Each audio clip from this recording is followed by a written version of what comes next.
정혁진 변호사께서 조금 전에 말씀을 주신 것처럼 조국 전 법무부 장관 최근에 2심이 있었습니다.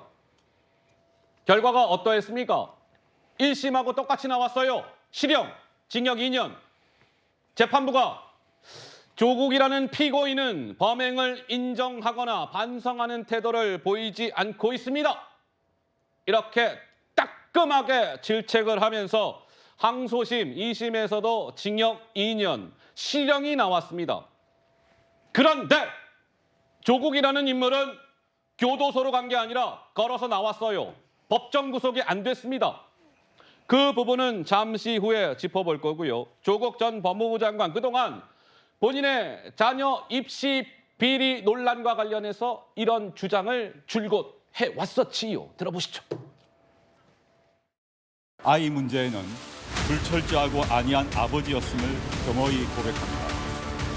딸의 장학금과 논문 저자의 문제에 대한 비판에 대해서는 제 가족이 요구하지도 않았고 절차적 불법도 없었다는 점을 내세우지 않고 국민들의 질책을 받고 또 받겠습니다.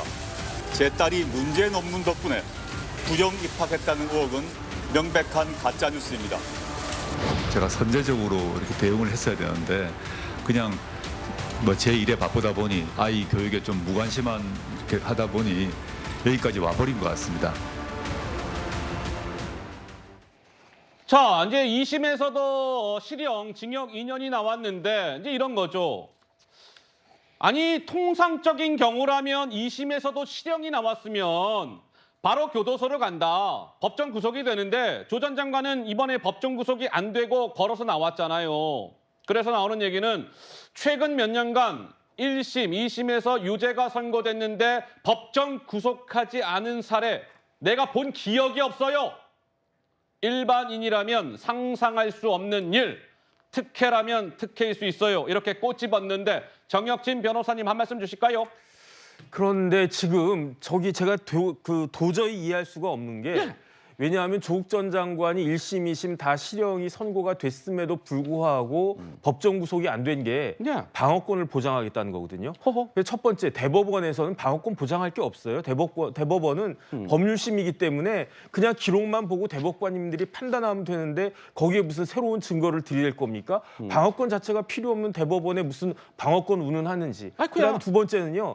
제가 그렇다라고 하면 혹시 1심이나 2심까지 조국 전 장관이 좀 어리버리한 변호사들 선임해가지고 변호사들이 제대로 그 방어를 못했기 때문에 판사님 저 위 법대에서 딱 봤더니 밑에서 변호사들이 하는 게 진짜 내가 봐도 답답하다. 어떻게 조국 전 장관은 저런 변호사들을 선임했나? 이래가지고 그게 답답해서 요 기회를 한 번 더 드릴 테니까 조국 전 장관 방어권 한번 잘 행사해 보시오. 이런 의미로 한 건가? 제가 궁금해가지고 조국 전 장관이 어떤 변호사를 선임했는지 찾아봤어요.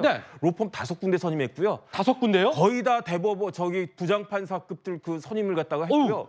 심지어 그 서초동 김앤장이다라고 하는 데까지 선임을 해가지고 제가 봤을 때 그때 변호사 비용만 뭐 수억인지 그 이상 훨씬 더 들었을 것 같은 그런 우리나라 최고 엘리트급 변호사들만 선임을 했는데 1심, 2심에서 이렇게 결과가 나왔는데 대법원에서 무슨 더 방어권이 필요한가? 저는 객관적으로 그런 생각이 들고 이런 생각은 우리나라 변호사들, 우리나라 법조인들 대부분이 그런 생각을 갖다 할 수밖에 없기 때문에 그렇기 때문에 다른 데도 아니고 법조계 자체에서 이 판결 이상하다. 좀 뭐 어떻게 좀 특혜 같은 게 있는 것이 아닌가 이런 이야기가 흘러나온 것이 아닌가 저는 그런 생각이 듭니다. 아니 근데 정혁진 변호사님 정말로 그렇습니까? 조 전 장관은 1심에서도 실형, 징역 2년 이번에 항소심 2심에서도 똑같이 실형, 징역 2년이 나왔는데 법정 구속이 안 됐다. 보통의 경우라면요. 항소심에서 똑같이 1심처럼 실형이 나오면 바로 감옥으로 가는 거예요. 이런 얘기가 나오는데 실제로 맞는 얘기예요? 다른 걸 다 떠나가지고요. 숙명여고 쌍둥이 사건 있지 않았습니까? 그때 아버지였던 숙명여고 교사가 형이 얼마나 하냐면 2년 나온 것도 아니고요. 징역 3년 실형이 나왔어요. 그 1심 때부터 구속된 거 아니었겠습니까?